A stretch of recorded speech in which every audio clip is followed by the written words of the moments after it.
ਕਿਉਂ ਆਖਰ ਸਾਡੀ ਇੰਨੀ ਭਾਰੀ ਗਿਣਤੀ ਵਿੱਚ ਨੌਜਵਾਨ ਬੇਚੈਨ ਸਨ? ਕਿਉਂ ਆਖਰ ਉਹਨਾਂ ਨੂੰ ਹਥਿਆਰ ਦੀ ਲੋੜ ਪਈ? ਜੀ ਕਿਉਂ ਉਸ ਪਾਸੇ ਨੂੰ ਉਹ ਵਧੇ? ਕੀ ਚੀਜ਼ ਸੀ ਜਿਹੜੀ ਅਸੀਂ ਉਹਨਾਂ ਦੀ ਉਹ ਚੈਨਲਾਈਜ਼ એનર્ਜੀ ਕਰਨ ਵਿੱਚ ਨਾਕਾਮਯਾਬ ਸੀ? ਇਹ ਗੱਲ ਕੀਤੀ ਜਾਵੇ ਨੌਜਵਾਨਾਂ ਦੇ ਵਿੱਚ ਭੜਕਾਹਟ ਕਿਉਂ ਨੇ? ਕਿਉਂ ਇਹਨਾਂ ਨੂੰ ਲੱਗਦਾ ਕਿ ਇੱਕ ਵੱਖਰਾ ਲੀਡਰ ਹੋਣਾ ਚਾਹੀਦਾ ਕਿ ਜਦੋਂ ਇਹ ਭੀੜ ਇਕੱਠੀ ਹੁੰਦੀ ਜੇ, ਭਾਵੇਂ ਉਹ ਦੀਪ ਸਿੱਧੂ ਜੀ ਦੇ ਵੇਲੇ ਦੀ ਇਕੱਠੀ ਹੋਈ ਹੋਵੇ ਜਾਂ ਹੁਣ ਅੰਮ੍ਰਿਤਪਾਲ ਵੇਲੇ ਜੀ ਦੀ ਇਕੱਠੀ ਹੋਈ ਹੋਵੇ, ਇਹ ਸਾਰੀ ਭੀੜ ਨੌਜਵਾਨਾਂ ਦੀ ਇੱਕ ਹੋ ਕੇ ਤੇ ਉਹਨਾਂ ਦਾ ਉੱਤੇ ਪਹੁੰਚ ਜਾਣ ਦਾ ਮਤਲਬ ਸਮਝ ਰਹੇ ਆ ਕਿ ਉਹ ਕਿਸ ਤਰੀਕੇ ਬੇਚੈਨ ਨੇ, ਜਿਨ੍ਹਾਂ ਨੂੰ ਅੱਗੇ ਕੁਝ ਨਹੀਂ ਦਿਸਦਾ। ਤੇ ਜਦੋਂ ਇੱਕ ਵੀ ਬੰਦਾ ਮਾੜੀ ਜਿਹੀ ਵੀ ਆਵਾਜ਼ ਚੁੱਕੇ ਤਾਂ ਫਿਰ ਉਹਨਾਂ ਨੂੰ ਲੱਗਦਾ ਹੈ ਇਹੋ ਸਹੀ, ਇਹਦੇ ਵਿੱਚੋਂ ਹੀ ਲੀਡਰ ਭਾਲ ਲਈਏ, ਅਸੀਂ ਅਗਾਂਹ ਤਾਂ ਤੁਰੀਏ। ਤੇ ਸਾਡੇ ਮਨਾਂ ਵਿੱਚ ਗੁੱਸਾ ਜੇ, ਤੇ ਉਹ ਗੁੱਸਾ ਸਿਖਰ ਲਾ ਜੇ, ਇੰਨਾ ਸਿਖਰ ਦਾ ਜਿੱਥੇ ਉਹ ਜਾਨ ਤੱਕ ਵਾਰਨ ਨੂੰ ਤਿਆਰ ਹੋ ਗਏ ਕਿ ਅਸੀਂ ਆਰ ਜਾਂ ਪਾਰ ਦੀ ਜੰਗ ਵਿੱਢਣੀ ਹੈ। ਇਹ ਪੱਖ ਕਿਉਂ ਨਹੀਂ ਸਾਨੂੰ ਦਿਸਦਾ? ਸਾਡੀ ਨੌਜਵਾਨ ਪੀੜ੍ਹੀ ਜੇ ਬੇਚੈਨ ਹੋ ਰਹੀ ਹੈ ਤਾਂ ਉਹਨਾਂ ਵਿੱਚ ਇੱਕ ਧਿਆਨ ਰੱਖਣ ਦੀ ਲੋੜ ਹੈ ਕਿ ਜਿਹੜਾ ਵੀ ਬਿਆਨ ਸਾਨੂੰ ਉਕਸਾਉਂਦਾ ਜੇ, ਉਹਦਾ ਸਾਨੂੰ ਭੜਕਾਉਂਦਾ ਜੇ, ਸਾਨੂੰ ਗੁੱਸਾ ਹੋ ਜਾਣ ਤੇ ਮਜਬੂਰ ਕਰ ਦਿੰਦਾ ਜੇ, ਇਹਦਾ ਮਤਲਬ ਹੈ ਉਹ ਸਾਡੇ ਮਨਾਂ ਦੇ ਉੱਤੇ ਜਿੱਤ ਲੈ ਗਿਆ। ਜ਼ਰਾ ਸੋਚ ਕੇ ਵੇਖਿਓ, ਨੌਜਵਾਨ ਜਿਸ ਨੇ ਇਹ ਸਾਰਾ ਕੁਝ ਮਨ ਵਿੱਚ ਸਮੋਇਆ ਹੋਇਆ ਕਿ ਧੱਕਾ ਧੱਕਾ ਤੇ ਸਿਰਫ ਧੱਕਾ, ਮੇਰੇ ਤੇ ਝੂਠੇ ਕੇਸ, ਮੇਰੇ ਤੇ ਧਮਕੀਆਂ, ਮੇਰੇ ਤੋਂ ਲੁੱਟਾਂ ਖੋਹਾਂ, ਮੇਰੇ ਕੋਲ ਮੇਰੀ ਭੈਣ ਦੀ ਕੋਈ ਪੱਤ ਜੋੜਨ ਨੂੰ ਤਿਆਰ ਖੜਾ ਹੈ ਤੇ ਮੈਨੂੰ ਕਿਸੇ ਪਾਸਿਓਂ ਕੋਈ ਨਿਆਂ ਮਿਲਣ ਦੀ ਉਮੀਦ ਹੈ ਹੀ ਨਹੀਂ, ਤਾਂ ਫਿਰ ਉਹ ਦੱਸੋ ਮੈਨੂੰ ਇਸ ਤਰੀਕੇ ਦੀ ਬੇਚੈਨੀ ਨਾਲ ਕਿੱਧਰ ਜਾਵੇ? ਇਸੇ ਚੀਜ਼ ਨੂੰ ਖਾਲਸਾ ਕਿਹਾ ਜਾਂਦਾ। ਉਹ ਖਾਲਸ ਇਨਸਾਨ ਜਿਹੜਾ ਇਸ ਤਰੀਕੇ ਦੇ ਭੜਕਾਏ ਜਾਣ ਤੇ ਭਟਕਦਾ ਨਹੀਂ ਜੀ। ਉਹ ਹਥਿਆਰ ਬਿਨਾਂ ਲੋੜ ਦੇ ਚੱਕਦਾ ਨਹੀਂ, ਚੁੱਕਦਾ ਉਦੋਂ ਹੀ ਹੈ ਜਦੋਂ ਕਿਸੇ ਹੋਰ ਦੇ ਮਨੁੱਖੀ ਹੱਕਾਂ ਦਾ ਘਾਣ ਹੋ ਰਿਹਾ ਹੋਵੇ, ਉਦੋਂ ਹੀ ਸਿਰ ਵਾਰਦਾ, ਬੇਲੋੜੇ ਹਥਿਆਰ ਨਹੀਂ ਚੱਕਦਾ। ਤਾਂ ਫਿਰ ਇਹ ਸਿਆਸਤਦਾਨ ਜੋ ਅੱਜ ਦੀ ਸੌੜੀ ਸਿਆਸਤ ਦੇ ਵਿੱਚ ਪੰਜਾਬੀਆਂ ਦਾ ਭਵਿੱਖ ਨਪੀੜਨ ਵੱਲ ਨੂੰ ਤੁਰੇ ਨੇ, ਇਹ ਆਪਣੀਆਂ ਜੜ੍ਹਾਂ ਵੱਢ ਰਹੇ ਨੇ, ਇਹ ਆਪ ਵੀ ਇੱਥੇ ਨਹੀਂ ਟਿਕ ਸਕਣ ਲੱਗੇ।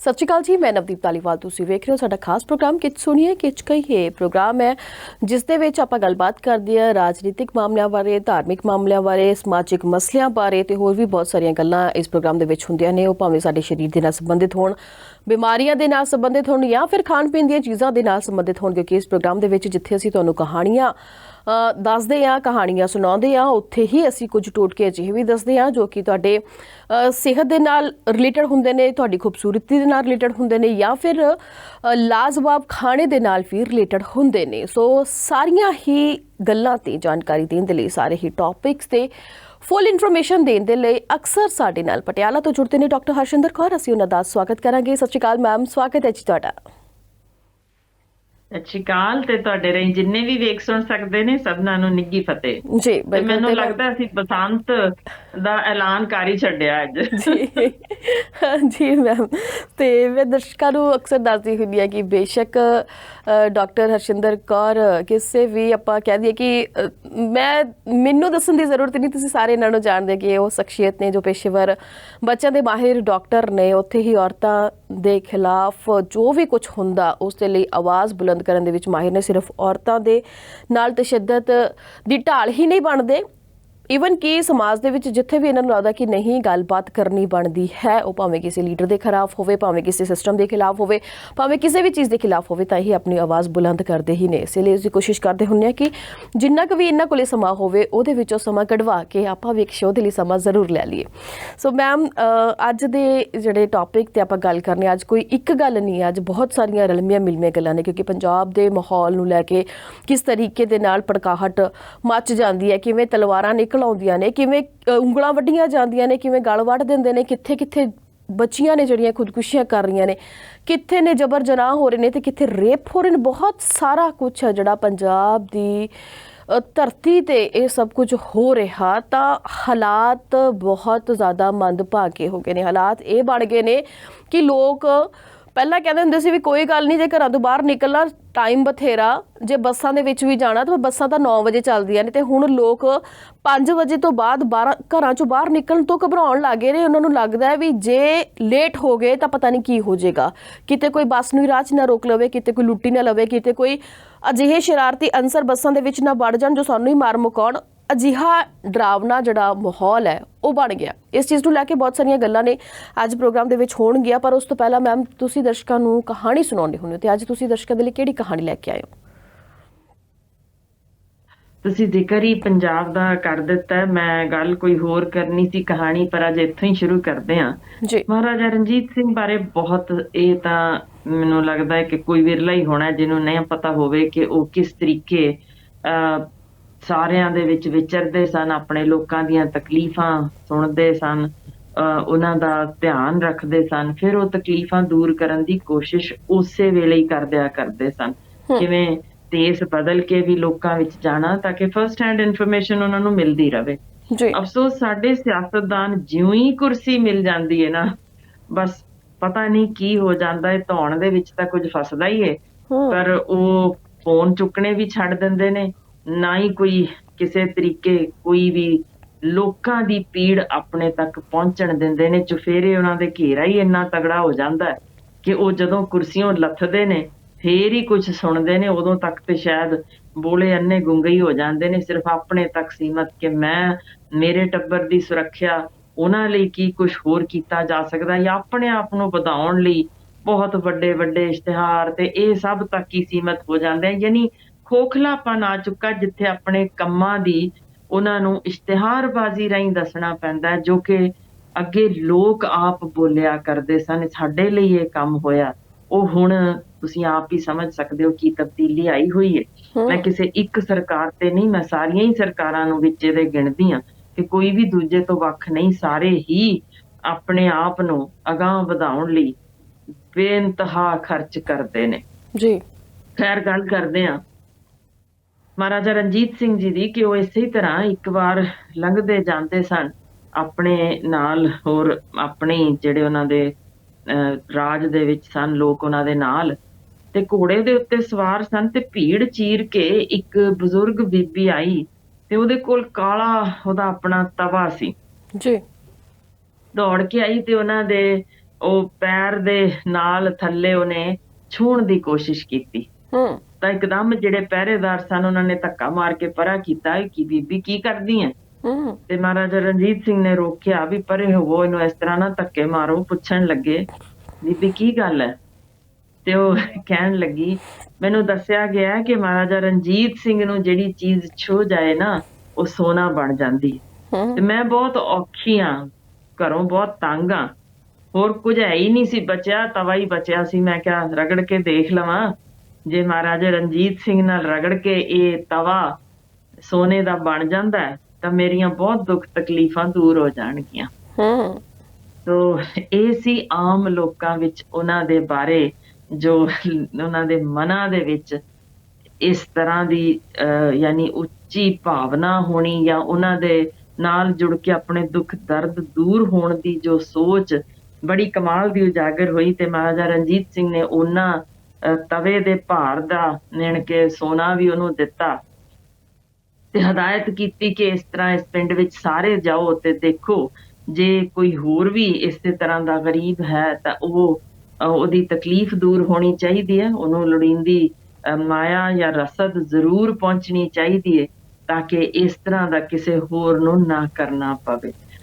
ਕਮਾਲ ਹੀ ਜੇ ਕਿ ਇਹੋ ਜਿਹੀ ਸੋਚ ਸਾਡੇ ਹੌਲੀ ਹੌਲੀ ਮੰਨਫੀ ਹੁੰਦੀ ਜੀ, ਜਿੱਥੋਂ ਅਸੀਂ ਜੋ ਕਹਿੰਦੇ ਨੇ 112% ਵਾਧਾ ਹੋ ਗਿਆ। ਮੈਂ ਤੇ ਖਬਰਾਂ ਚੋਂ ਹੀ ਸੁਣਿਆ ਕਿ ਸਾਡੇ ਸਿਆਸਤਦਾਨਾਂ ਵਿੱਚ ਜੋ ਪੂਰੇ ਭਾਰਤ ਅੰਦਰ ਨੇ 112% ਵਾਧਾ ਉਹਨਾਂ 'ਚ ਹੋਣਾ ਜਿਹੜੇ ਆਪ ਗੁਨਾਹਗਾਰ ਨੇ, ਜਿਨ੍ਹਾਂ ਤੇ ਸਾਬਤ ਹੋਇਆ ਕਿ ਉਹਨਾਂ ਨੇ ਜਾਂ ਬਲਾਤਕਾਰ ਕੀਤੇ ਨੇ ਜਾਂ ਉਹਨਾਂ ਨੇ ਕਤਲ ਕੀਤੇ ਨੇ, ਉਧਾਲੇ ਕੀਤੇ ਨੇ। ਯਾਨੀ ਇਹੋ ਜਿਹੀਆਂ ਜਿਹੜੀਆਂ ਗੱਲਾਂ ਸਾਹਮਣੇ ਆਉਣ, ਉਹਨਾਂ ਵਿੱਚ ਮੈਨੂੰ ਤੇ ਲੱਗਦਾ 100% ਕਸੂਰਵਾਰ ਅਸੀਂ ਹੋਈ ਹਾਂ, ਕਿਉਂਕਿ ਉਹਨਾਂ ਨੇ ਧੱਕਾ ਤਾਂ ਕੀਤਾ ਨਹੀਂ, ਅਸੀਂ ਹੀ ਉਹਨਾਂ ਨੂੰ ਚੁਣ ਕੇ ਭੇਜ ਰਹੇ ਹਾਂ, ਫਿਰ ਨਿਆਂ ਕਿਉਂ ਪਾਲਦੇ ਹਾਂ, ਕਿੱਥੋਂ ਪਾਲਦੇ ਹਾਂ? ਜੀ ਤੇ ਇਹ ਅਨਰੈਸਟ ਜਿਸ ਦਾ ਆਪਾਂ ਅੱਜ ਜ਼ਿਕਰ ਕਰ ਰਹੇ ਹਾਂ ਪ੍ਰੋਗਰਾਮ ਦੇ ਵਿੱਚ, ਜਿਸ 'ਚ ਬਿਲਕੁਲ ਮੈਂ ਤੁਹਾਡੇ ਨਾਲ ਸਹਿਮਤ ਹਾਂ ਕਿ ਜੇ ਕਿਸੇ ਨੇ ਮੁੱਦੇ ਵੇਖਣੇ ਹੋਣ ਤਾਂ ਉਸ ਵਿੱਚ ਨਸ਼ਾ, ਪੁਲਸੀਆ ਧੱਕਾ, ਉਸ ਵਿੱਚ ਪ੍ਰਵਾਸ, ਉਹਦੇ ਵਿੱਚ ਖੁਦਕੁਸ਼ੀਆਂ, ਉਹਦੇ ਵਿੱਚ ਧਾਰਮਿਕ ਜਿਸ ਤਰੀਕੇ ਦੇ ਅਡੰਬਰ ਤੇ ਉਹਨਾਂ ਦੇ ਵਿੱਚ ਆਪੋ ਵਿੱਚ ਪਾੜ ਪੈਣਾ, ਜਿਸ ਵਿੱਚ ਬੇਟੀਆਂ ਦਾ ਸ਼ੋਸ਼ਣ ਸ਼ਾਮਲ ਹੈ, ਜਿਸ ਵਿੱਚ ਕੁੱਖ ਵਿੱਚ ਅਜੇ ਤੱਕ ਸਾਡੇ ਧੀ ਹੁਣ ਵੀ ਮਾਰੀ ਜਾਂਦੀ ਹੋਵੇ, ਜਿੱਥੇ ਭੁੱਖੇ ਢਿੱਡ ਉਹ ਪੰਜਾਬ ਦਾ ਕੋਈ ਬੰਦਾ ਸੌਂਦਾ ਹੋਵੇ ਜਿਹੜਾ ਬਾਕੀ ਸਾਰੇ ਮੁਲਕ ਨੂੰ ਖੁਰਾਕ ਦੇ ਸਕਣ ਯੋਗ ਹੋਵੇ, ਜਿੱਥੇ ਸਾਡੀਆਂ 80% ਮਾਵਾਂ ਲਹੂ ਦੀ ਕਮੀ ਨਾਲ ਪੀੜਤ ਹੋਣ, ਜਿੱਥੇ ਹਾਹਾਕਾਰ ਮਚੀ ਹੋਵੇ ਬਾਹਰ ਜਾਣ ਨੂੰ, ਉੱਡਣ ਨੂੰ, ਕਿ ਭਈ ਇੱਥੋਂ ਕਿਸੇ ਹੀ ਤਰੀਕੇ, ਕਿਉਂਕਿ ਨਾ ਸਾਡੇ ਨੌਕਰੀਆਂ ਨੇ, ਨਾ ਕਮਾਈ ਦਾ ਸਾਧਨ ਬਚ ਰਿਹਾ ਏ, ਕਿਸੇ ਹੀ ਤਰੀਕੇ ਇੱਥੋਂ ਦੌੜ ਜਾਈਏ, ਕਿਉਂਕਿ ਇੱਥੇ ਦੇ ਨਸ਼ੇ ਦੇ ਵਿੱਚ ਜਿਸ ਤਰੀਕੇ ਗਲਤਾਨ ਬੱਚੇ ਹੁੰਦੇ ਪਏ ਨੇ, ਜਿਵੇਂ ਅੱਜ ਵੀ ਗੋਲੀਆਂ ਦਾ ਸ਼ਿਕਾਰ, ਪੁਲਸੀਆ ਗੋਲੀਆਂ ਦਾ ਸ਼ਿਕਾਰ ਹੁੰਦੇ ਪਏ ਨੇ, ਅੱਜ ਵੀ ਝੂਠੇ ਕੇਸ ਦਰਜ ਹੁੰਦੇ ਪਏ ਨੇ, ਕਿਸੇ ਚੀਜ਼ 'ਚ ਕਮੀ ਤਾਂ ਕੋਈ ਦਿਸਦੀ ਨਹੀਂ। ਜਿੱਥੋਂ ਤੱਕ ਭ੍ਰਿਸ਼ਟਾਚਾਰ ਦੀ ਗੱਲ ਏ, ਬਿਲਕੁਲ ਉੱਪਰੀ ਤਹਿ ਤੋਂ ਤੁਸੀਂ ਥੋੜਾ ਬਹੁਤ ਜਾਂ ਹੇਠਲੀ ਤਹਿ ਤੋਂ ਜ਼ਰੂਰ ਥੋੜਾ ਇਸ ਵੇਲੇ ਫਰਕ ਪਿਆ, ਉਹਦੀ ਮੈਂ ਵਧਾਈ ਦਿੰਨੀ ਆ ਕਿ ਉੱਥੇ ਹੱਥ ਪਾਉਣਾ ਕੋਈ ਸੌਖਾ ਨਹੀਂ ਹੁੰਦਾ।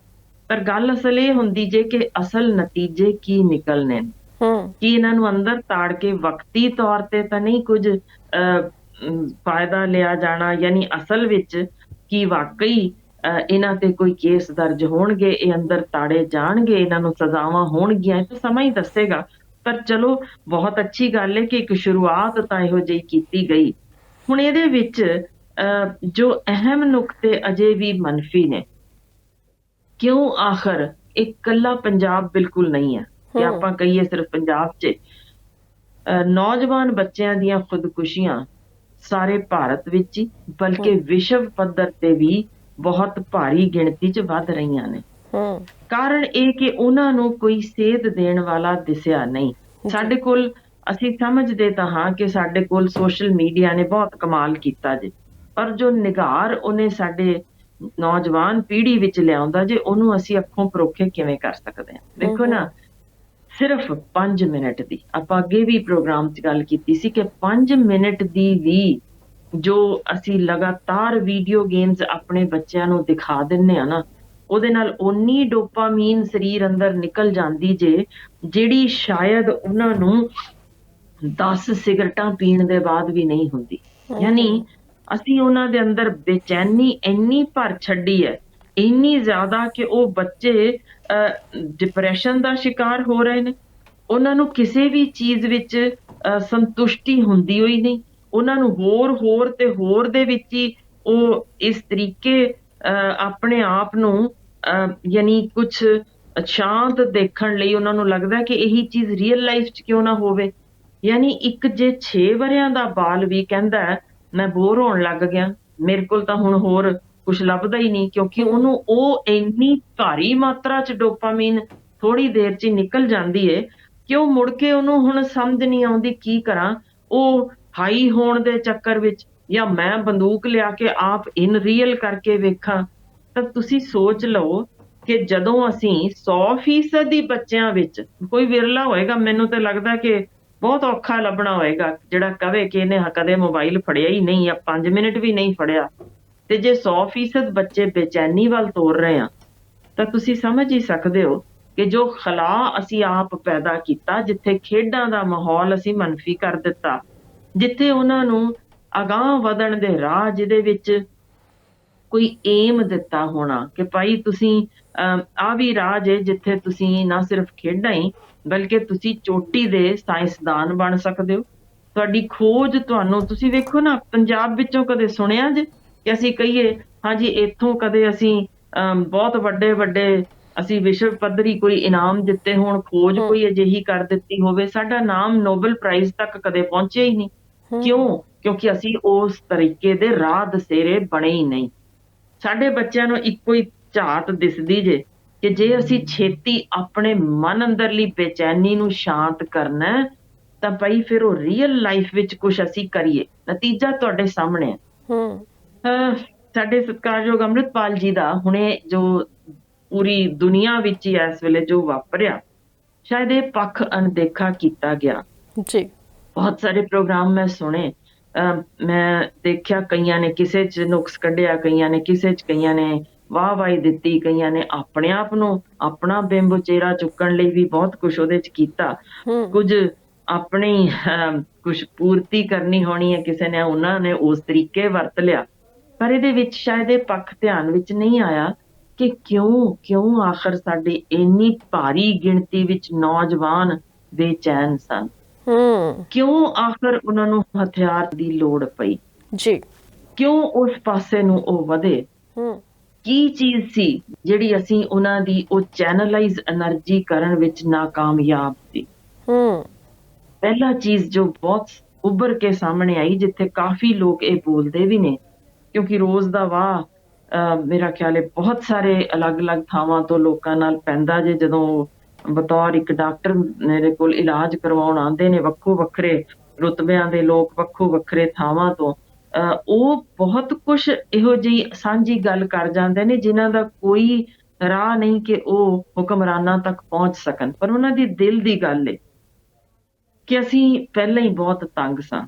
ਇੱਕ ਜੀ। ਵਿਦਰੋਹ ਸੀ ਕਿ ਸਦਕਾ ਵੋਟਾਂ ਪਾਈਆਂ ਗਈਆਂ, ਪਰ ਸਾਨੂੰ ਅਜੇ ਇਹਦੇ ਵਿੱਚੋਂ ਕੁਝ ਮਿਲਦਾ, ਕੁਝ ਹਾਸਲ ਹੁੰਦਾ ਦਿਸਿਆ ਨਹੀਂ। ਹੂੰ ਇਹ ਬੜੀ ਅਹਿਮ ਗੱਲ ਜੇ।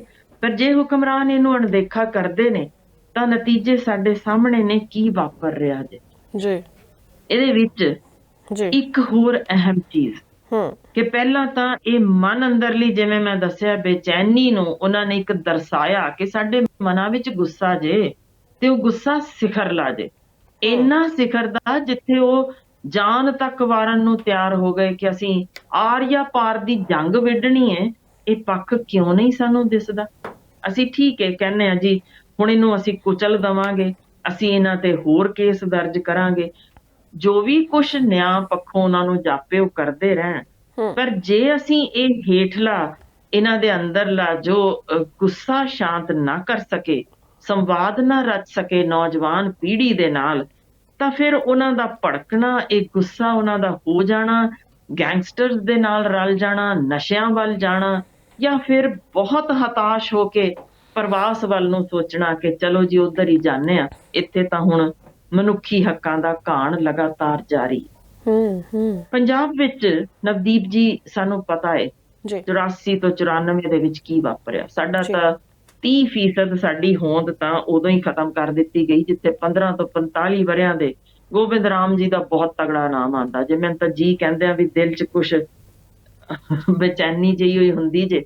ਪਰ ਉਮਰ ਵਡੇਰੀ ਦਾ ਸਿਰਫ ਲਿਹਾਜ਼ ਕਰ ਰਹੀ ਹਾਂ ਕਿ ਉਹਨਾਂ ਦੀ ਉਮਰ ਮੇਰੇ ਤੋਂ ਕਾਫੀ ਵੱਧ ਸੀ, ਕਿ ਜੋ ਉਹਨਾਂ ਨੇ ਸ਼ੋਸ਼ਣ ਕੀਤਾ ਜਵਾਨੀ ਦਾ, ਜੋ ਘਾਣ ਕੀਤਾ, ਉਹਨੂੰ ਮੁਗਲਾਂ ਤੋਂ ਘੱਟ ਗਿਣਿਆ ਨਹੀਂ ਜਾ ਸਕਦਾ, ਸ਼ਾਇਦ ਉਸ ਤੋਂ ਕਿਤੇ ਵੱਧ ਹੀ ਹੋਏਗਾ ਜੀ।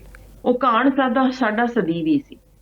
ਉਹਦੇ ਵਿੱਚੋਂ 30% ਅਸੀਂ ਹੋਰ ਗਿਣ ਸਕਦੇ ਹਾਂ ਜਿਹੜੇ ਸਾਡੇ ਪ੍ਰਵਾਸ ਦੇ ਵੱਲ ਤੁਰ ਗਏ, ਜਿਹੜੇ ਹੁਣ ਪੰਜਾਬ ਦੇ ਅੰਦਰ ਨਹੀਂ ਹਨ। ਯਾਨੀ ਕੁਝ ਰੱਬ ਨੂੰ ਪਿਆਰੇ ਕੀਤੇ ਗਏ, ਕੁਝ ਉੱਥੇ ਤੁਰ ਗਏ। ਤਾਂ ਜਿਹੜੇ ਬਾਕੀ ਰਹਿ ਜਾਂਦੇ ਨੇ ਨਾ 60%, ਇਹਨਾਂ ਦੇ ਵਿੱਚੋਂ ਜਿਹੜੇ 40% ਆਪਾਂ ਬੱਚਿਆਂ ਦੀ ਗੱਲ ਕਰਦੇ ਹਾਂ, ਉਹਨਾਂ ਵਿੱਚੋਂ ਵੀ ਹਾਰਡ ਡਰੱਗ ਅਡਿਕਟਸ ਦਾ ਜੇ ਅਸੀਂ ਅੰਕੜਿਆਂ ਸਹਿਤ ਚੱਲੀਏ, ਜੋ ਕਿ ਹਸਪੀਟਲਸ ਵਿੱਚ ਜਿਨ੍ਹਾਂ ਦੇ ਨਾਮ ਦਰਜ ਨੇ, ਉਹ ਵੀ ਕੋਈ ਘੱਟ ਗਿਣਤੀ ਨਹੀਂ, 15 ਤੋਂ 18% ਬਾਕੀ ਬੱਚਿਆਂ ਵਿੱਚੋਂ ਹੋਣਗੇ ਜਿਹੜੇ ਨਸ਼ੇ ਦੇ ਪੱਕੇ ਆਦੀ ਬਣ ਚੁੱਕੇ ਹੋਏ ਨੇ। ਹੁਣ ਇਹਨਾਂ ਵਿੱਚੋਂ ਬਾਕੀ ਬੱਚਿਆਂ ਦੀ ਜੇ ਗੱਲ ਕਰ ਲਈਏ, ਤੁਸੀਂ ਦੇਖਿਆ ਹੋਏਗਾ ਕਿ ਜਦੋਂ ਇਹ ਭੀੜ ਇਕੱਠੀ ਹੁੰਦੀ ਜੇ, ਭਾਵੇਂ ਉਹ ਦੀਪ ਸਿੱਧੂ ਜੀ ਦੇ ਵੇਲੇ ਦੀ ਇਕੱਠੀ ਹੋਈ ਹੋਵੇ ਜਾਂ ਹੁਣ ਅੰਮ੍ਰਿਤਪਾਲ ਵੇਲੇ ਜੀ ਦੀ ਇਕੱਠੀ ਹੋਈ ਹੋਵੇ, ਇਹ ਸਾਰੀ ਭੀੜ ਨੌਜਵਾਨਾਂ ਦੀ ਇੱਕ ਹੋ ਕੇ ਤੇ ਉਹਨਾਂ ਦਾ ਉੱਥੇ ਪਹੁੰਚ ਜਾਣ ਦਾ ਮਤਲਬ ਸਮਝ ਰਹੇ ਆ ਕਿ ਉਹ ਕਿਸ ਤਰੀਕੇ ਬੇਚੈਨ ਨੇ, ਜਿਨ੍ਹਾਂ ਨੂੰ ਅੱਗੇ ਕੁਝ ਨਹੀਂ ਦਿਸਦਾ। ਉਹਨਾਂ ਨੂੰ ਤਾਂ ਜੇ ਪਿਛਲਾ ਹਿਸਾਬ ਕਿਤਾਬ ਲੈਣ ਵਿੱਚ ਵੀ ਸਮਾਂ ਲੱਗਦਾ ਜੇ ਕਿ ਸਾਡੇ ਤਾਂ ਵੱਡੇ ਵਡੇਰੇ ਜਿਹੜੇ ਉਦੋਂ 47 ਉੱਜੜ ਕੇ ਆਏ, ਉਹਨਾਂ ਨੂੰ ਅਜੇ ਤੱਕ ਕੁਝ ਨਹੀਂ ਮਿਲਿਆ। ਸਾਡੇ ਅਗਲੀ ਪੀੜ੍ਹੀ ਜਿਹੜੀ 84 ਵਿੱਚ ਜੋ ਉਹਨਾਂ ਨੇ ਭੁਗਤਿਆ ਜੇ, ਉਹਨਾਂ ਦਾ ਨਿਆਂ ਨਹੀਂ ਮਿਲਿਆ। ਤੇ ਉਸ ਤੋਂ ਅੱਗੇ ਅਸੀਂ ਬੈਠੇ ਆ, ਸਾਡੇ ਕੋਲ ਨਾ ਤਾਂ ਉਸ ਤਰੀਕੇ ਦੇ ਹਾਲ ਜਿੱਥੇ ਸਾਡੀ ਪੜ੍ਹਾਈ ਸਸਤੀ ਹੋਵੇ, ਉਹ ਸਿਖਰਲੀ ਮਹਿੰਗੀ ਜੇ, ਜਿੱਥੇ ਸਾਡੇ ਕੋਲ ਐਡਵਾਂਸ ਸਟੱਡੀਜ਼ ਕਰਨ ਲਈ ਕੋਈ ਰਾਹ ਛੱਡਿਆ ਨਹੀਂ ਗਿਆ। ਫਿਰ ਉਸ ਤੋਂ ਅੱਗੇ ਨੌਕਰੀਆਂ ਜਿਸ ਤਰੀਕੇ ਸਾਨੂੰ ਪਤਾ ਜੇ ਜਿਵੇਂ ਦਾ ਹਾਲ ਹੈ, ਤੇ ਫਿਰ ਸਾਡੇ ਕੋਲ ਬਿਲਕੁਲ ਹੀ ਕਿਸੇ ਪਾਸਿਓਂ ਕੋਈ ਇੰਡਸਟਰੀ ਦੇ ਵੱਲੋਂ ਉਸ ਪਾਸਿਓਂ ਵੀ ਸਾਡਾ ਜੋ ਹਾਲ ਹੈ ਮੈਨੂੰ ਦੱਸਣ ਦੀ ਲੋੜ ਨਹੀਂ। ਤਾਂ ਇਹ ਨੌਜਵਾਨ ਆਖਰ ਆਪਣੇ ਹੱਕਾਂ ਲਈ ਆਰ ਜਾਂ ਪਾਰ ਦੀ ਜੰਗ ਕਿਉਂ ਨਾ ਵਿੱਢਣ? ਜੀ ਕਿਉਂ ਜਿੱਥੇ ਰੱਤੀ ਮਾਸਾ ਵੀ ਮੁਜ਼ਾਹਰਾ ਹੁੰਦਾ ਹੈ, ਨੌਜਵਾਨ ਪੀੜ੍ਹੀ ਆਪਣੀ ਜਾਨ ਦੀ ਪਰਵਾਹ ਕੀਤੇ ਬਗੈਰ ਪਹੁੰਚਦੀ ਜੇ? ਕਿਉਂਕਿ ਇਹ ਹੁਣ ਸਿਰਫ ਇੱਕ ਅਜੀਬ ਕਿਸਮ ਦੇ ਜਿਹਨੂੰ ਕਹਿੰਦੇ ਨੇ ਨਾ ਵੈਬ ਜਿਹਾ ਬਣ ਗਿਆ, ਜਿਹਦੇ ਵਿੱਚੋਂ ਮੱਕੜ ਜਾਲ ਦੇ ਵਿੱਚ ਫਸ ਰਹੇ ਨੇ, ਜਿੱਥੇ ਉਹਨਾਂ ਨੂੰ ਕੋਈ ਵੀ ਅਗਾਂਹ ਇੱਕ ਲੀਡਰ ਨਹੀਂ ਦਿਸਦਾ, ਕੋਈ ਅਜਿਹਾ ਅਗਵਾਈ ਕਰਨ ਯੋਗ ਜਿਹੜਾ ਉਹਨਾਂ ਨੂੰ ਅੱਖਾਂ ਬੰਦ ਕਰਕੇ ਉਹਨਾਂ ਦੇ ਮਗਰ ਤੁਰ ਸਕਦੇ ਹੋਣ, ਜਿੱਥੇ ਉਹਨਾਂ ਨੂੰ ਲੱਗੇ ਕਿ ਇਹ ਆਪਣੇ ਟੱਬਰ ਤੋਂ ਬਾਹਰ ਨਿਕਲ ਕੇ ਸਾਡੇ ਲਈ ਲੜਾਈ ਲੜੇਗਾ, ਇਹ ਬੰਦਾ ਉਹ ਹੋਏਗਾ ਜਿਹੜਾ ਸਾਨੂੰ ਨਾਲ ਤੋਰੇਗਾ, ਸਾਡੇ ਹੱਕਾਂ ਲਈ ਜੂਝੇਗਾ। ਤਾਂ ਫਿਰ ਨਵਦੀਪ ਜੀ ਇਹੋ ਹੁੰਦਾ ਜੇ ਜਦੋਂ ਇੱਕ ਵੀ ਬੰਦਾ ਮਾੜੀ ਜਿਹੀ ਵੀ ਆਵਾਜ਼ ਚੁੱਕੇ ਤਾਂ ਫਿਰ ਉਹਨਾਂ ਨੂੰ ਲੱਗਦਾ ਹੈ ਇਹੋ ਸਹੀ, ਇਹਦੇ ਵਿੱਚੋਂ ਹੀ ਲੀਡਰ ਭਾਲ ਲਈਏ, ਅਸੀਂ ਅਗਾਂਹ ਤਾਂ ਤੁਰੀਏ। ਜੀ ਜੀ ਬਿਲਕੁਲ। ਇਹਦਾ ਕੋਈ ਅੰਤ ਇਹ ਨਹੀਂ ਹੁੰਦਾ ਕਿ ਅਸੀਂ ਦੱਬ ਦਿਆਂਗੇ, ਕੁਚਲ ਦੇਵਾਂਗੇ, ਖਤਮ ਕਰ ਦਿਆਂਗੇ। ਇੱਕ ਕੀੜੀ ਵੀ ਮਰਨ ਤੋਂ ਪਹਿਲਾਂ ਡੰਗ ਮਾਰ ਕੇ ਜਾਂਦੀ ਜੇ। ਤੇ ਪੰਜਾਬੀ ਤਾਂ ਫਿਰ ਜਿਸ ਤਰੀਕੇ ਦੇ ਨੇ ਸ਼ਾਇਦ ਸਾਰੇ ਜਾਣਦੇ ਹੀ ਨੇ ਕਿ ਇਹ ਅਣਖ ਦੇ ਨਾਲ ਜੀਂਦੇ ਨੇ, ਇਹ ਮਰਨਾ ਤਰਜੀਹ ਦਿੰਦੇ ਨੇ ਰੀਂਗ ਰੀਂਗ ਕੇ ਮਰਨ ਜਿਉਣ ਨਾਲੋਂ। ਸੋ ਇਹ ਜਿਹੜੀ ਉਕਸਾਉਣਾ ਉਹਨਾਂ ਨੂੰ, ਨੌਜਵਾਨ ਪੀੜ੍ਹੀ ਨੂੰ ਭੜਕਾਉਣਾ, ਗੁੱਸਾ ਦਿਵਾਉਣਾ, ਬੇਫਜ਼ੂਲ ਜਿਹੜੇ ਬੇਤੁਕੇ ਅਸੀਂ ਉਹਨਾਂ ਨੂੰ ਜੋ ਮੀਡੀਆ ਦੇ ਵਿੱਚ ਅਸੀਂ ਆਪਣੀ ਗੱਲ ਕਹਿੰਦੇ ਆ ਜਿਸ ਤਰੀਕੇ ਦੀ ਸ਼ਬਦਾਵਲੀ ਵਰਤ ਕੇ, ਇਹ ਨੌਜਵਾਨ ਪੀੜ੍ਹੀ ਨੂੰ ਸਗੋਂ ਹੋਰ ਗੁੱਸੇ ਨਾਲ ਭਰ ਰਹੀ ਜੇ। ਉਹਨਾਂ ਦੇ ਅੰਦਰਲਾ ਉਹ ਪੱਖ ਜੋ ਪੰਜਾਬੀਆਂ ਦਾ ਇੱਕ ਬਹੁਤ ਅਹਿਮ ਪੱਖ ਸੀ, ਨਿਮਰਤਾ ਦਾ, ਸੇਵਾ ਦਾ, ਦੂਜਿਆਂ ਦੇ ਨਾਲ ਬਹੁਤ ਪਿਆਰ ਮੁਹੱਬਤ ਨਾਲ ਰਹਿਣ ਦਾ, ਉਹਨਾਂ ਦੇ ਨਿੱਘ ਦਾ, ਇਹ ਬਹੁਤ ਅਹਿਮ ਪੱਖ ਸੀ ਜਿਹੜਾ ਹੌਲੀ ਹੌਲੀ ਕਿਤੇ ਦੱਬਦਾ ਪਿਆ ਜੀ। ਉਹ ਪੰਜਾਬੀ ਜਿਹੜੀ ਹੁਣ ਸਿਰਫ ਗਾਲ ਕੱਢ ਕੇ ਜਾਂ ਮਾੜੀ ਸ਼ਬਦਾਵਲੀ ਬੋਲ ਕੇ ਗੱਲ ਕਰਨ ਲੱਗ ਗਏ ਨੇ, ਉਹੀ ਨੇ ਜਿਹੜੇ ਦਰਵਾਜ਼ੇ ਖੁੱਲੇ ਰੱਖਦੇ ਸਨ, ਕੋਈ ਵੀ ਕਿਸੇ ਹੀ ਧਰਮ ਦਾ ਆ ਜਾਵੇ, ਕਿਸੇ ਹੀ ਜਾਤ ਪਾਤ ਦਾ ਹੋਵੇ, ਉਹ ਸਾਡਾ ਹੀ ਜੇ, ਅਸੀਂ ਉਹਦੇ ਨਾਲ ਰਲ ਮਿਲ ਕੇ ਰਹਿਣਾ ਹੈ, ਮਿਲ ਜੁਲ ਕੇ ਰਹਿਣਾ। ਜਿੱਥੇ ਧਾਰਮਿਕ ਕੋਈ ਭਾਵਨਾਵਾਂ ਬਿਲਕੁਲ ਵੱਖ ਨਹੀਂ ਸਨ, ਜਿਨ੍ਹਾਂ ਨੂੰ ਅਸੀਂ ਭੜਕਾਉਣ ਦੀ ਪੂਰੀ ਕੋਸ਼ਿਸ਼ ਇਸ ਵੇਲੇ ਸਾਡੇ ਖਿਮਾ ਕਰਿਓ ਸਿਆਸਤਦਾਨ ਕਰਨ ਨੂੰ ਜੁਟੇ ਨੇ, ਕਿਉਂਕਿ ਉਹਨਾਂ ਨੂੰ ਵੋਟਾਂ ਦਿਸਦੀਆਂ ਨੇ। ਸੋ ਸਾਡੀ ਉਹ ਸਾਂਝ ਜਿਹੜੀ ਪਿੰਡਾਂ ਦੇ ਵਿੱਚ ਵੀ ਹੁੰਦੀ ਸੀ, ਜਿੱਥੇ ਇੱਕ ਦੂਜੇ ਨੂੰ ਮਨਾਉਣਾ, ਦੂਜਿਆਂ ਦੇ ਘਰ ਵਿੱਚ ਜਾਣਾ, ਉਹ ਜਿਹੜਾ ਗੁੱਸਾ ਦਿਨ ਭਰ ਦਾ ਭਰਿਆ ਹੁੰਦਾ ਸੀ, ਉਹ ਹਾਸੇ ਠੱਠੇ ਨਾਲ ਨਿੱਕੀ ਜਿਹੀ ਗੱਲ ਵਿੱਚ ਜਿਵੇਂ ਉਹਨੂੰ ਖਤਮ ਕਰ ਦੇਣਾ, ਫਿਰ ਅਗਲਾ ਦਿਨ ਸ਼ੁਰੂ ਕਰ ਲੈਣਾ। ਹੁਣ ਉਹ ਗੁੱਸਾ ਕਿਸੇ ਪਾਸਿਓਂ ਨਿਕਲ ਨਹੀਂ ਰਿਹਾ। ਸੋਸ਼ਲ ਮੀਡੀਆ ਦੇ ਵਿੱਚ ਅਸੀਂ ਬਲਦੀ ਵਿੱਚ ਹੋਰ ਤੇਲ ਪਾ ਰਹੇ ਹਾਂ। ਤਾਂ ਉਹ ਬੱਚੇ ਜਿਹੜੇ 5 ਮਿੰਟ ਦੇ ਵੀਡੀਓ ਗੇਮ ਨਾਲ ਇੰਨਾ ਭਾਰਾ ਉਹਨਾਂ ਦੇ ਸਰੀਰ ਅੰਦਰ ਅਸੀਂ ਦੇਖ ਰਹੇ ਹਾਂ ਕਿ ਡੋਪਾਮੀਨ ਰਿਲੀਜ਼ ਦੇ ਨਾਲ ਉਹ ਬੇਚੈਨ ਹੋ ਜਾਂਦੇ ਨੇ। ਜ਼ਰਾ ਸੋਚ ਕੇ ਵੇਖਿਓ, ਨੌਜਵਾਨ ਜਿਸਨੇ ਇਹ ਸਾਰਾ ਕੁਝ ਮਨ ਵਿੱਚ ਸਮੋਇਆ ਹੋਇਆ ਕਿ ਧੱਕਾ ਧੱਕਾ ਤੇ ਸਿਰਫ ਧੱਕਾ, ਮੇਰੇ ਤੇ ਝੂਠੇ ਕੇਸ, ਮੇਰੇ ਤੇ ਧਮਕੀਆਂ, ਮੇਰੇ ਤੋਂ ਲੁੱਟਾਂ ਖੋਹਾਂ, ਮੇਰੇ ਕੋਲ ਮੇਰੀ ਭੈਣ ਦੀ ਕੋਈ ਪੱਤ ਜੋੜਨ ਨੂੰ ਤਿਆਰ ਖੜਾ ਹੈ, ਤੇ ਮੈਨੂੰ ਕਿਸੇ ਪਾਸਿਓਂ ਕੋਈ ਨਿਆਂ ਮਿਲਣ ਦੀ ਉਮੀਦ ਹੈ ਹੀ ਨਹੀਂ। ਤਾਂ ਫਿਰ ਉਹ ਦੱਸੋ ਮੈਨੂੰ ਇਸ ਤਰੀਕੇ ਦੀ ਬੇਚੈਨੀ ਨਾਲ ਕਿੱਧਰ ਜਾਵੇ?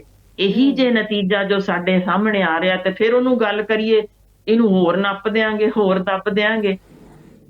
ਨਵਦੀਪ ਜੀ ਬਿਲਕੁਲ ਉੱਕਾ ਹੀ ਗਲਤ ਗੱਲ ਜੇ। ਜਿਸ ਤਰੀਕੇ ਮੈਂ ਸਿਆਸਤਦਾਨ ਨਹੀਂ ਆ, ਮੈਂ ਕਿਸੇ ਹੀ ਪਾਸਿਓਂ ਮੇਰੀ ਕੋਈ ਗਿਣਤੀ ਕਿਸੇ ਪਾਸੇ ਮੇਰੀ ਆਉਂਦੀ ਨਹੀਂ, ਪਰ ਮੈਂ ਧੰਨਵਾਦੀ ਹਾਂ ਗਲੋਬਲ ਟੀਵੀ ਦਾ, ਤੁਸੀਂ ਇੰਨਾ ਕੁ ਸਮਾਂ ਦਿੰਦੇ ਹੋ ਗੱਲ ਸਿਰਫ ਆਪਣੀ ਜ਼ਾਹਰ ਕਰਨ ਦਾ, ਕਿ ਮੇਰਾ ਕੰਮ ਹੈ ਉਹ ਅਹਿਮ ਤੱਤ ਬਤੌਰ ਇੱਕ ਮਨੋਵਿਗਿਆਨੀ ਸਾਹਮਣੇ ਲਿਆ ਦੇਣੇ ਕਿ ਇਹ ਨੌਜਵਾਨ ਪੀੜ੍ਹੀ ਜੋ ਕੁਝ ਆਪਣੇ ਮਨਾਂ ਵਿੱਚ ਲੁਕਾਈ ਬੈਠੀ ਹੈ, ਇਹ ਦੱਬ ਦੇਣ ਨਾਲ ਖਤਮ ਨਹੀਂ ਹੋਣਾ। ਇਹ ਜ਼ੁਲਮ ਸਹਿ ਕੇ ਜਦੋਂ ਆਵਾਜ਼ ਚੁੱਕਦਾ ਜੇ ਕੋਈ, ਉਹ ਆਰ ਪਿਆ ਪਾਰ ਦੀ ਜੰਗ ਚੁੱਕਦਾ ਜੇ ਵੀ ਮੈਂ ਰਵਾਂ ਜਾਂ ਨਾ ਰਵਾਂ, ਪਰ ਮੇਰੇ ਉੱਤੇ ਹੁੰਦੇ ਤਸ਼ੱਦਦ ਦਾ ਜੇ ਹੋਰ ਕੋਈ ਨਹੀਂ ਨਿਆਂ ਦੇਗਾ ਤਾਂ ਮੈਂ ਇਹ ਨਿਆਂ ਆਪਣੇ ਹੱਥ ਵਿੱਚ ਲੈ ਲੈਣਾ।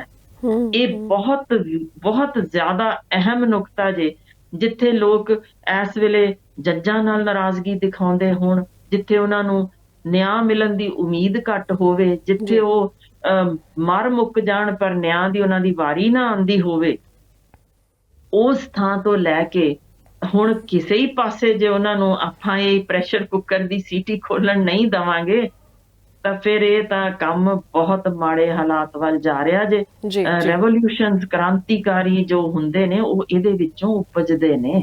ਜੀ ਜੀ ਮੈਮ, ਜਦੋਂ ਤੁਹਾਡੀ ਗੱਲ ਸਿਖਰ ਦਾ ਬਿਲਕੁਲ ਸਹੀ ਹੈ ਜ਼ੁਲਮ ਹੋ ਮੈਮ, ਜਾਏ ਤੁਹਾਡੀ ਨਾ, ਗੱਲ ਕਿ ਜੇਕਰ ਆਪਾਂ ਕਿਸੇ ਨੂੰ ਬੋਲਣ ਦਾ ਮੌਕਾ ਨਹੀਂ ਦੇਵਾਂਗੇ, ਜੇਕਰ ਅਸੀਂ ਕਿਸੇ ਦੀਆਂ ਭਾਵਨਾਵਾਂ ਨੂੰ ਨਹੀਂ ਸਮਝਾਂਗੇ, ਜੇ ਕੋਈ ਕਿਤੇ ਅਨਿਆਂ ਹੋ ਰਿਹਾ ਉਸ ਦੇ ਖਿਲਾਫ ਆਵਾਜ਼ ਬੁਲੰਦ ਕਰਦਾ ਤਾਂ ਉਸ ਦੀ ਆਵਾਜ਼ ਨੂੰ ਹੀ ਦਬਾਇਆ ਜਾਵੇਗਾ, ਤਾਂ ਇੱਕ ਨਾ ਇੱਕ ਦਿਨ ਐਸਾ ਤਾਂ ਆਏਗਾ ਹੀ ਆਏਗਾ ਕਿ ਉਹ ਇਨਸਾਨ ਕੋਈ ਤਾਂ ਐਸਾ ਰਸਤਾ ਲੱਭੇਗਾ ਜਿੱਥੇ ਉਸ ਨੂੰ ਲੱਗੇ ਕਿ ਇੱਥੇ ਮੇਰੀ ਸੁਣੀ ਜਾ ਰਹੀ ਹੈ। ਬਹੁਤ ਕੁਝ ਸਮਾਜ ਦੇ ਵਿੱਚ ਚੱਲ ਰਿਹਾ ਜੋ ਕਿ ਚਿੰਤਾ ਦਾ ਵਿਸ਼ਾ, ਜਿਸ ਤੇ ਅੱਜ ਗੱਲਬਾਤ ਹੋ ਰਹੀ ਹੈ। ਪਰ ਫਿਲਹਾਲ ਵੇਲਾ ਇੱਕ ਛੋਟੀ ਜਿਹੀ ਬ੍ਰੇਕ ਦਾ ਹੋ ਚੱਲਿਆ। ਦਰਸ਼ਕਾਂ ਨੇ ਜਾਣਾ ਕਿਤੇ ਨਹੀਂ ਜੀ, ਮਿਲਦੇ ਇੱਕ ਛੋਟੇ ਜਿਹੇ ਵਕਫੇ ਤੋਂ ਬਾਅਦ।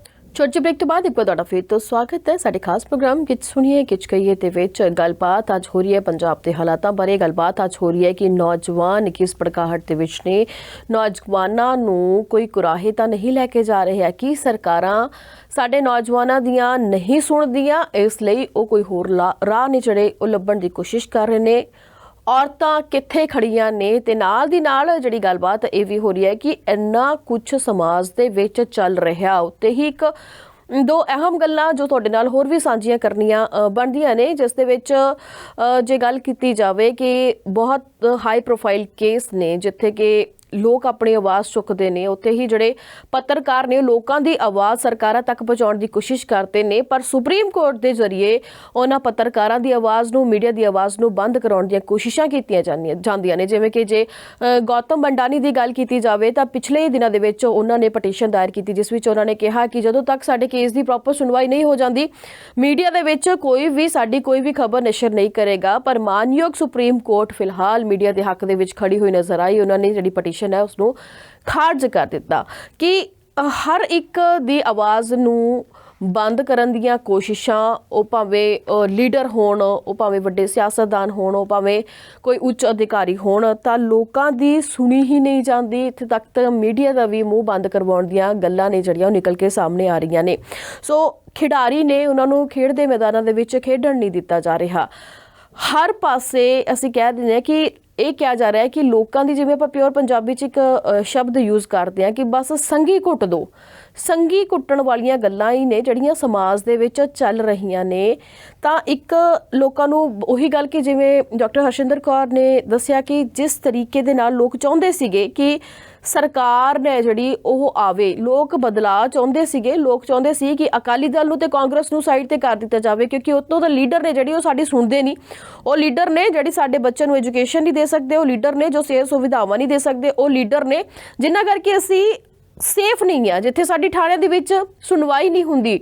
ਪੁਲਿਸ ਵਾਲਿਆਂ ਨੂੰ ਜੇ ਕੁਝ ਕਹਿੰਦੇ ਆ ਤਾਂ ਉਹ ਰੁਪਈਏ ਮੰਗ ਲੈਂਦੇ ਨੇ ਕਿ ਪਹਿਲਾਂ ਤੁਸੀਂ ਆਹ ਰੁਪਈਏ ਦਿਓ ਜੀ, ਤਾਂ ਤੁਹਾਡਾ ਕੇਸ ਹੈ ਜਿਹੜਾ ਉਹ ਸੁਣਿਆ ਜਾਊਗਾ, ਤਾਂ FIR ਹੈ ਜਿਹੜੀ ਦਰਜ ਕੀਤੀ ਜਾਊਗੀ। ਇਸ ਲਈ ਲੋਕਾਂ ਨੇ ਆਮ ਆਦਮੀ ਪਾਰਟੀ ਚੁਣ ਲਈ। ਆਮ ਆਦਮੀ ਪਾਰਟੀ ਨੂੰ ਚੁਣਿਆ ਵੀ 1 ਸਾਲ ਦੇ ਲਗਭਗ ਹੋ ਗਿਆ, ਪਰ ਫਿਰ ਵੀ ਉਹਨਾਂ ਦੀ ਸੁਣਵਾਈ ਕਿਤੇ ਨਾ ਕਿਤੇ ਨਹੀਂ ਹੋ ਰਹੀ। ਹਾਲਾਤ ਬਦ ਤੋਂ ਬੱਤਰ ਹੋ ਰਹੇ ਨੇ, ਜਿਸ ਕਰਕੇ ਗੱਲਬਾਤ ਕਰਨੀ ਬਣਦੀ ਹੈ। ਇਸ ਲਈ ਅੱਜ ਸਾਰਾ ਕੁਝ ਛੱਡ ਕੇ ਇੰਨਾ ਹੀ ਗੱਲਾਂ ਤੇ ਗੱਲਬਾਤ ਕਰ ਰਹੇ ਹਾਂ ਵੀ ਸ਼ਾਇਦ ਕੋਈ ਰਾਹ ਨਿਕਲੇ, ਸ਼ਾਇਦ ਸਰਕਾਰਾਂ ਦੇ ਕੰਨਾਂ ਤੱਕ ਗੂੰਜ ਪਵੇ, ਸ਼ਾਇਦ ਸਰਕਾਰ ਨੂੰ ਵੀ ਸਮਝ ਆਵੇ ਵੀ ਆਖਿਰਕਾਰ ਸਮਾਜ ਦੇ ਵਿੱਚ ਚੱਲ ਰਿਹਾ ਤਾਂ ਕਿਉਂ ਚੱਲ ਰਿਹਾ, ਕਿ ਕੋਈ ਹੋਰ ਹੈ ਜੋ ਨੌਜਵਾਨਾਂ ਦੇ ਵਿੱਚ ਭੜਕਾਹਟ ਪੈਦਾ ਕਰ ਰਿਹਾ, ਕਿ ਕੋਈ ਹੋਰ ਹੈ ਜੋ ਸਮਾਜ ਦੇ ਵਿੱਚ ਅਜਿਹੀਆਂ ਉਨਤਾਈਆਂ ਨੂੰ ਫੈਲਾ ਰਿਹਾ ਹੈ ਤਾਂ ਕਿ ਸਮਾਜ ਹੈ ਜਿਹੜਾ ਉਹ ਹੜਬੜਾਹਟ ਦੇ ਵਿੱਚ ਆ ਜਾਵੇ ਤੇ ਸਰਕਾਰ ਨੂੰ ਡੇਗਿਆ ਜਾਵੇ। 92 ਵਿਧਾਇਕਾਂ ਨੂੰ ਡੇਗਣਾ ਵੀ ਕੋਈ ਸੌਖੀ ਗੱਲ ਨਹੀਂ ਹੈ, ਪਰ ਉੱਤੇ ਹੀ ਸਰਕਾਰਾਂ ਨੂੰ ਵੀ ਜਿਹੜੀ ਹੈ ਉਹ ਸੰਜਮ ਲੈਣ ਦੀ ਬਥੇਰੇ ਜ਼ਰੂਰਤ ਹੈ, ਕਿਉਂਕਿ ਇਹੀ ਉਹ ਲੋਕ ਨੇ ਜਿਨ੍ਹਾਂ ਨੇ ਤੁਹਾਨੂੰ ਵੋਟਾਂ ਪਾਈਆਂ ਨੇ,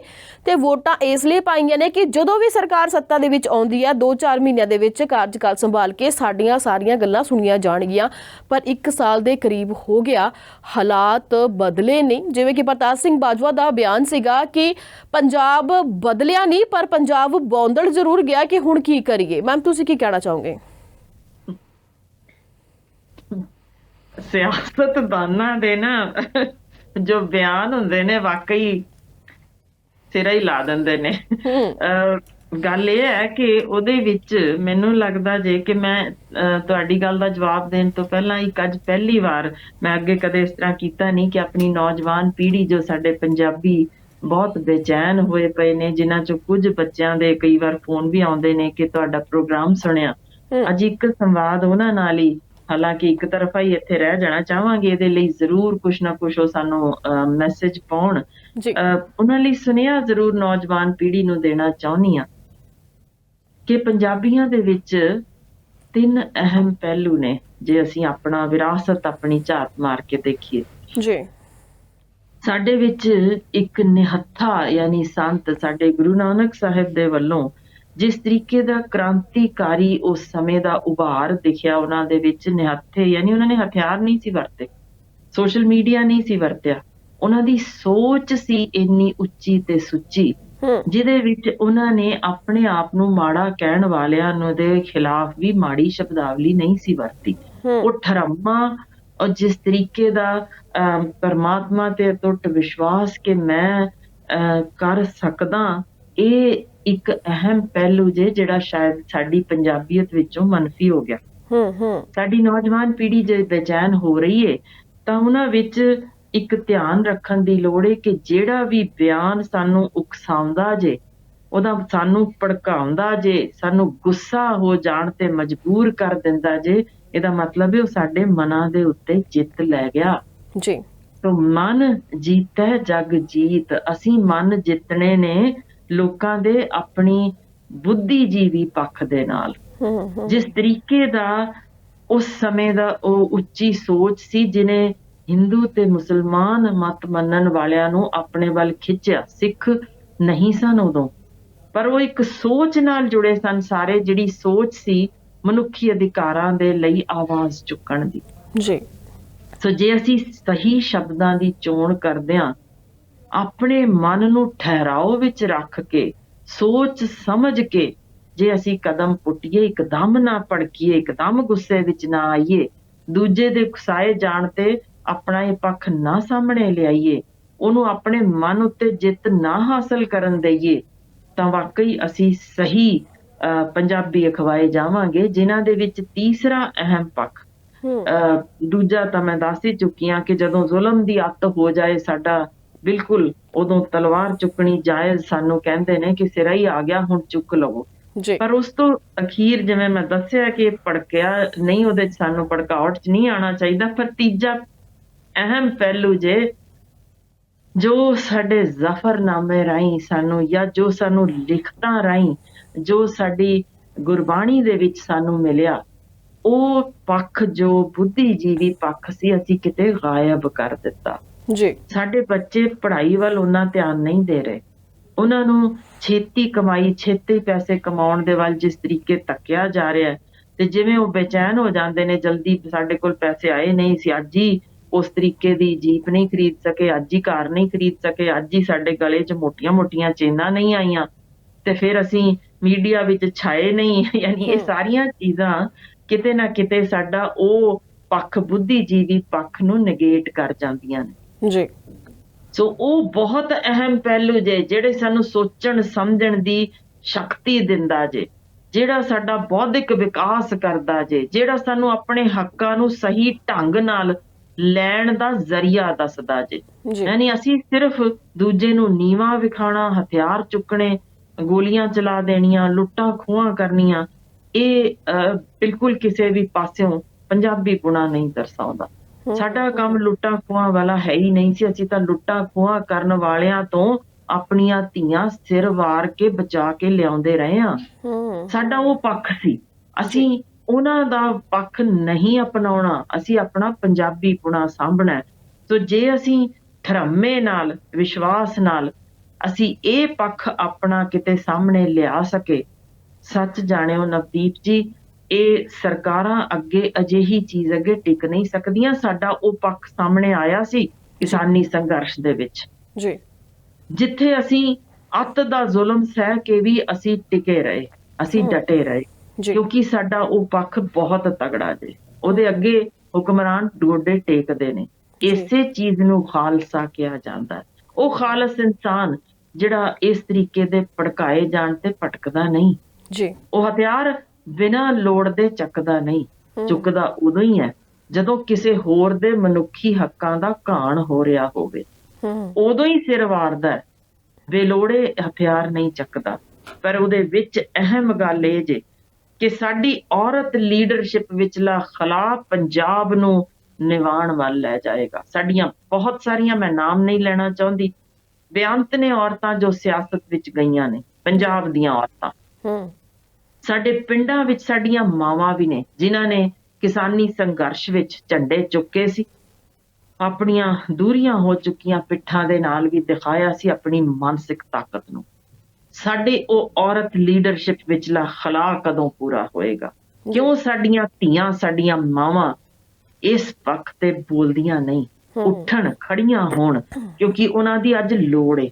ਜਦੋਂ ਉਹਨਾਂ ਦੀ ਵੰਗਾਰ ਇਸ ਥਾਂ ਤੇ ਪੰਜਾਬ ਦੇ ਵਿੱਚ ਦਿਸੇਗੀ, ਸੱਚ ਜਾਣਿਓ ਉਸ ਮਾਂ ਚੰਡੀ ਵਰਗੇ ਰੂਪ ਦੇ ਅੱਗੇ ਜਾਂ ਮਾਈ ਭਾਗੋ ਦੇ ਰੂਪ ਦੇ ਅੱਗੇ ਬਹੁਤ ਕੁਝ ਫਨਾਹ ਹੋ ਜਾਏਗਾ। ਕਿਉਂਕਿ ਉਸ ਆਵਾਜ਼ ਦੇ ਵਿੱਚ ਮਾਂ ਦੀ ਪੀੜ ਵੀ ਹੋਏਗੀ, ਉਸ ਆਵਾਜ਼ ਦੇ ਵਿੱਚ ਮਾਂ ਦੇ ਉਹ ਹੰਝੂ ਵੀ ਲੁਕੇ ਹੋਣਗੇ ਜਿਨ੍ਹਾਂ ਨੇ ਆਪਣੇ ਪੁੱਤਰਾਂ ਦੇ ਸੱਚ ਤੇ ਹੱਕ ਦੀ ਆਵਾਜ਼ ਬੁਲੰਦ ਕਰਨੀ ਜੇ। ਉਹ ਔਰਤਾਂ ਜਦੋਂ ਗੁਰੂ ਕੇ ਬਾਗ ਦੇ ਮੋਰਚੇ ਵਿੱਚ ਵੀ ਛਾਤੀ ਤੇ ਗੋਲੀ ਖਾ ਸਕਦੀਆਂ ਸਨ, ਅੱਜ ਚੁੱਪ ਕਿਉਂ ਨੇ? ਲਾਨਤ ਹੈ ਸਿਆਸਤ ਦੀ ਕੁਰਸੀ ਵੇਖਦਿਆਂ ਜੇ ਤੁਸੀਂ ਆਵਾਜ਼ ਨਹੀਂ ਚੁੱਕ ਸਕਦੇ ਜੀ। ਪਰ ਸਾਡੀਆਂ ਧੀਆਂ ਇਸ ਵੇਲੇ ਬਹੁਤ ਅਵੇਕ ਨੇ, ਉਹਨਾਂ ਨੂੰ ਪਤਾ ਜੇ ਮੌਜੂਦਾ ਹਾਲਾਤ ਬਾਰੇ। ਉਹਨਾਂ ਨੂੰ ਮੈਂ ਇੱਕ ਇਸ ਪ੍ਰੋਗਰਾਮ ਰਾਹੀਂ ਵੰਗਾਰ ਪਾ ਰਹੀ ਹਾਂ, ਆਓ ਖੜੇ ਹੋਵੋ, ਆਵਾਜ਼ ਚੁੱਕੋ।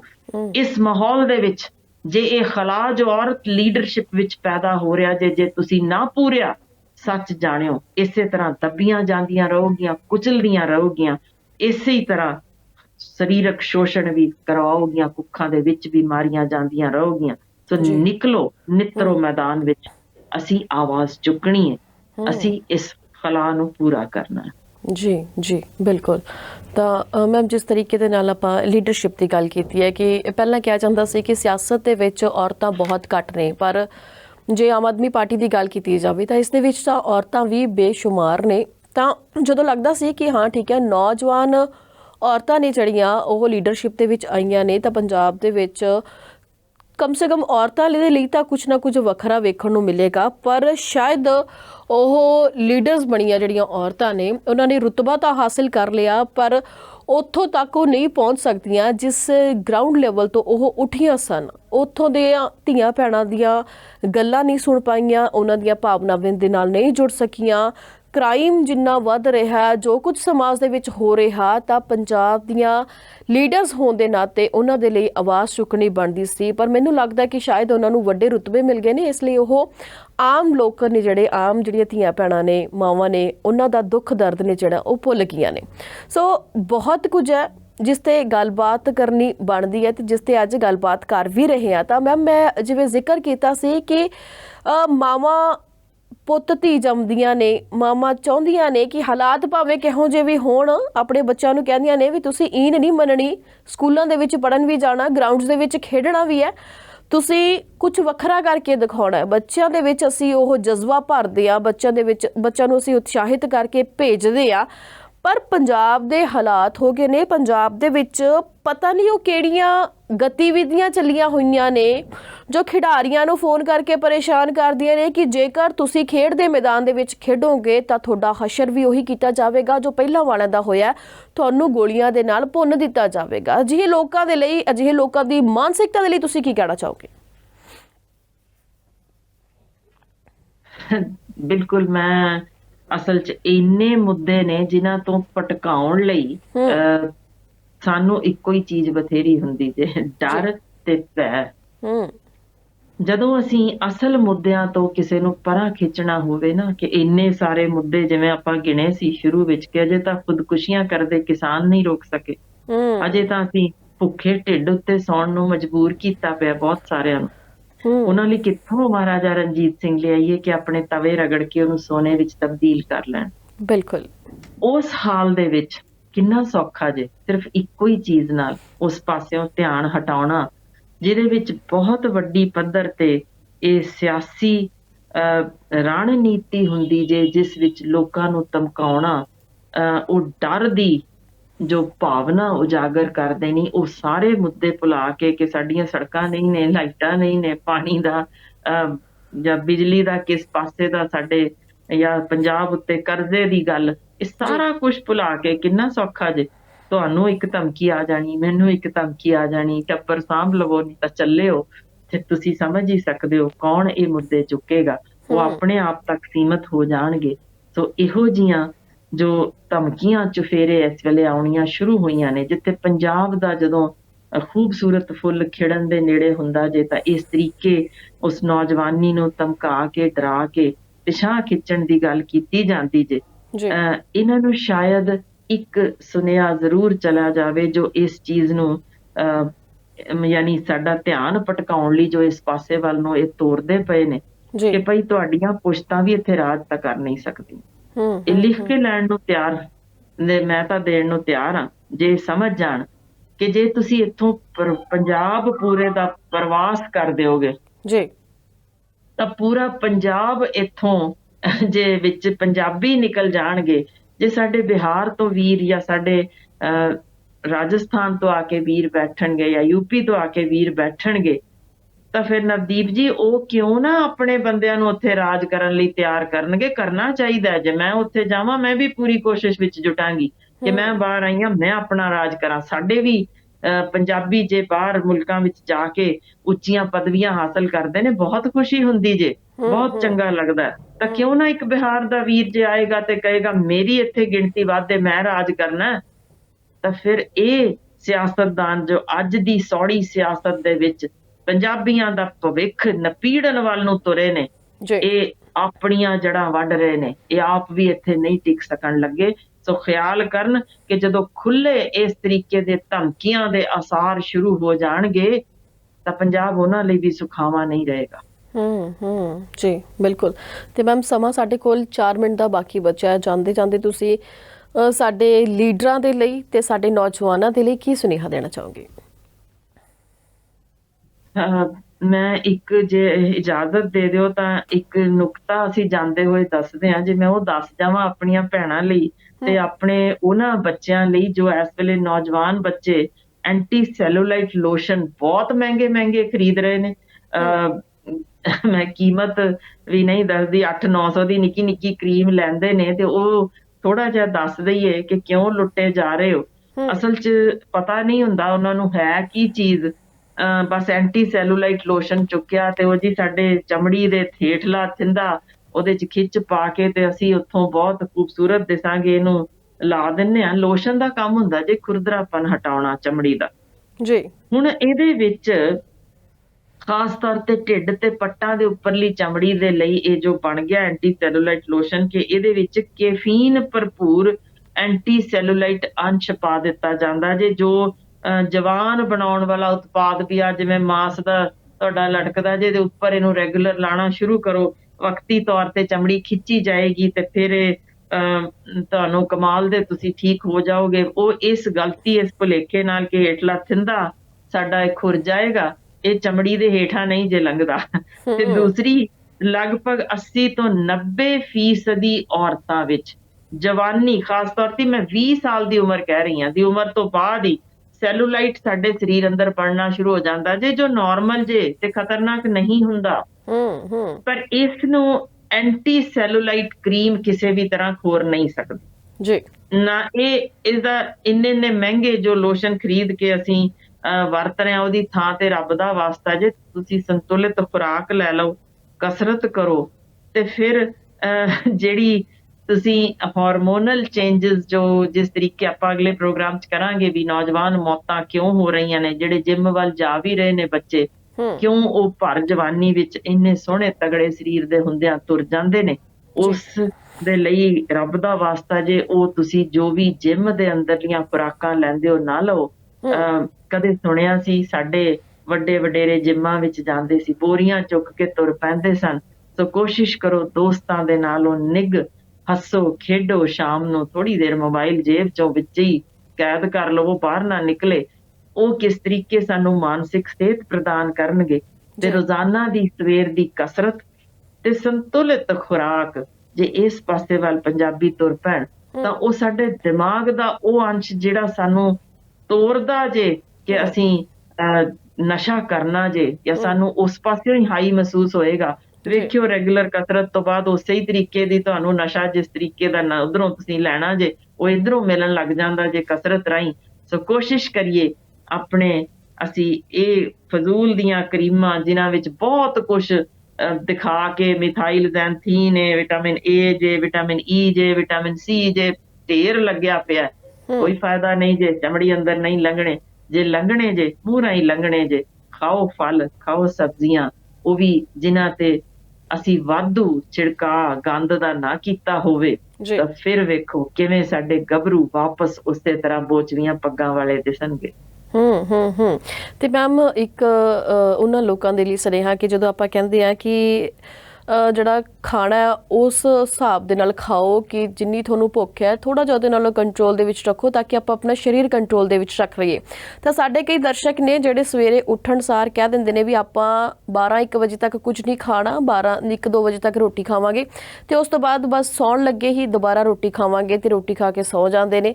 ਤਾਂ ਉਹ ਕਹਿੰਦੇ ਨੇ ਕਿ ਆਪਾਂ ਤਾਂ ਜੀ ਜਿਹੜੀ ਖਾਣ ਦਾ ਟਾਈਮ ਹੈ ਉਹ 2 ਟਾਈਮ ਦਾ ਕਰ ਦਿੱਤਾ ਤਾਂ ਕਿ ਸਾਡੇ ਵਿੱਚ ਕੋਈ ਫੁਲਾਵਟ ਨਾ ਆਵੇ ਜਾਂ ਅਸੀਂ ਫੈਟੀ ਨਾ ਦਿਖੀਏ ਜਾਂ ਅਸੀਂ ਆਪਣੇ ਆਪ ਨੂੰ ਫਿੱਟ ਕਰ ਲਈਏ।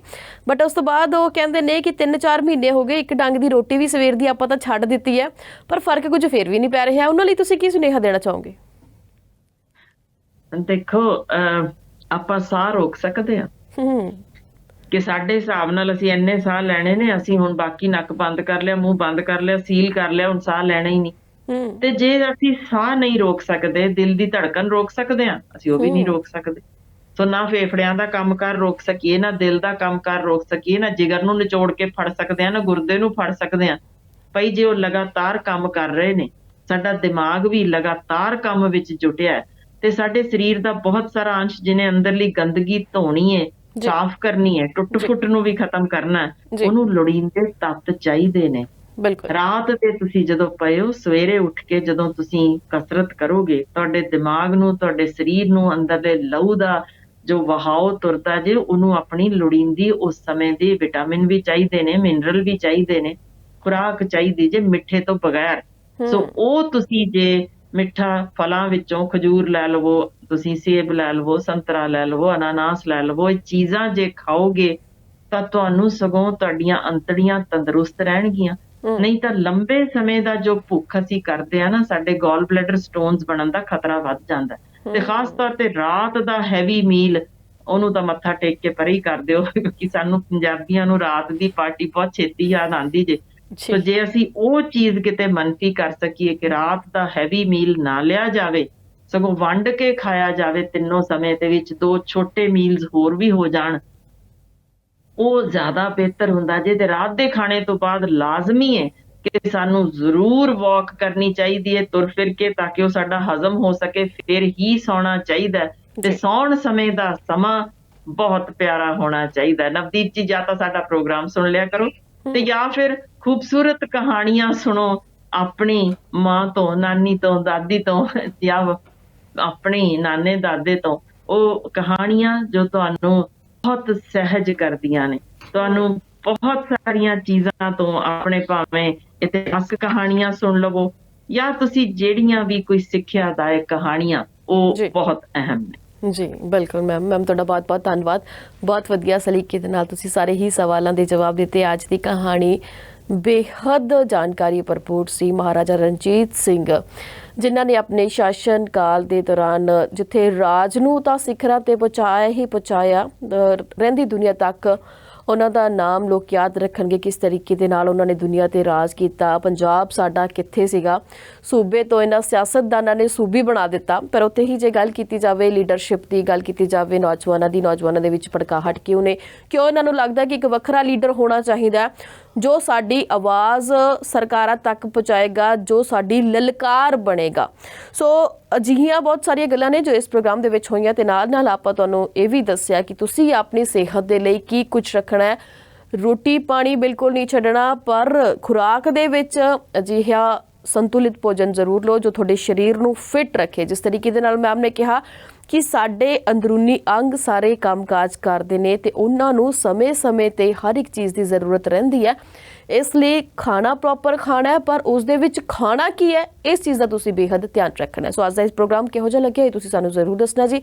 ਜਿਹੜੇ ਦਰਸ਼ਕ ਟੈਲੀਵਿਜ਼ਨ ਦੇ ਪ੍ਰੋਗਰਾਮ ਨੂੰ ਵੇਖਣ ਕਨਿਓ ਰਹਿ ਜਾਂਦੇ ਨੇ, ਉਹਨਾਂ ਨੂੰ ਬੇਨਤੀ ਹੈ ਕਿ ਫੇਸਬੁੱਕ ਤੇ YouTube ਦੇ ਜ਼ਰੀਏ ਤੁਸੀਂ ਦੁਬਾਰਾ ਤੋਂ ਪ੍ਰੋਗਰਾਮ ਦੇਖ ਸਕਦੇ ਹੋ। ਤੁਹਾਡਾ ਕੋਈ ਸਵਾਲ ਹੁੰਦਾ, ਸੁਝਾਅ ਹੁੰਦਾ ਜਾਂ ਕੋਈ ਅਜਿਹਾ ਟੌਪਿਕ ਹੁੰਦਾ ਜਿਸ ਤੇ ਤੁਹਾਨੂੰ ਲੱਗਦਾ ਕਿ ਗੱਲ ਕਰਨੀ ਬਣਦੀ ਹੈ, ਇਸ ਤੇ ਤੁਹਾਨੂੰ ਜਵਾਬ ਚਾਹੀਦਾ, ਤਾਂ ਉਹ ਵੀ ਤੁਸੀਂ ਕਮੈਂਟ ਦੇ ਜ਼ਰੀਏ ਰੱਖ ਸਕਦੇ ਹੋ। ਅੱਜ ਦੇ ਇਸ ਪ੍ਰੋਗਰਾਮ ਦੇ ਵਿੱਚ ਆਣਾ ਹੀ ਜੀ। ਮਿਲਾਂਗੇ ਆਪਾਂ ਅਗਲੇ ਹਫਤੇ ਫਿਰ ਤੋਂ ਸਾਡੇ ਖਾਸ ਪ੍ਰੋਗਰਾਮ ਕਿਚ ਸੁਣੀਏ ਕਿਚ ਕਹੀਏ ਦੇ ਵਿੱਚ। ਤਦ ਤੱਕ ਦੇ ਲਈ ਸਾਨੂੰ ਦੋ ਇਜਾਜ਼ਤ। ਸਤਿ ਸ਼੍ਰੀ ਅਕਾਲ।